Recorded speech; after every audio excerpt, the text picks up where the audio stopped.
નમસ્કાર દર્શક મિત્રો, સેવા સમાજ ન્યૂઝમાં આપનું હાર્દિક સ્વાગત છે। ભારતમાલા એક્સપ્રેસવે પર સમલાયા ટોલનાકા પાસે વિદેશી જથ્થો ઝડપાયો। વડોદરા ગ્રામ્ય લોકલ ક્રાઇમ બ્રાન્ચની સતર્ક કામગીરી, રાજસ્થાન પાસિંગ કન્ટેનર પરથી મુદ્દામાલ કબજે। વડોદરા ભારતમાલા એક્સપ્રેસવે પર આવેલ સમલાયા ટોલનાકા નજીક વડોદરા ગ્રામ્ય લોકલ ક્રાઇમ બ્રાન્ચે મહત્વપૂર્ણ કાર્યવાહી હાથ ધરી વિદેશી જથ્થો ઝડપી પાડ્યો હોવાનું સામે આવ્યું છે। માહિતી અનુસાર, રાજસ્થાન પાસિંગ ધરાવતી ટાટા કંપનીની કન્ટેનર ટ્રક પર શંકા જતાં લોકલ ક્રાઇમ બ્રાન્ચની ટીમે તેને રોકી સઘન તપાસ હાથ ધરી હતી।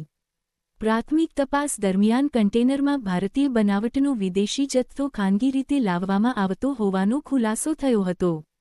પોલીસે કન્ટેનરમાંથી મુદ્દામાલ કબજે કરી આગળની કાયદેસરની કાર્યવાહી હાથ ધરી છે। સૂત્રોના જણાવ્યા મુજબ, આ જથ્થો કઈ જગ્યાએ પહોંચાડવાનો હતો અને પાછળ કોનો હાથ છે તે અંગે વધુ તપાસ શરૂ કરવામાં આવી છે।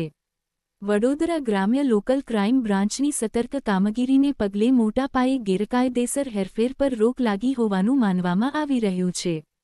હાલ પોલીસે કન્ટેનર કબજે કરી સંબંધિત વ્યક્તિઓની પૂછપરછ શરૂ કરી છે। વધુ વિગતો તપાસ પૂર્ણ થયા બાદ જાહેર કરવામાં આવશે।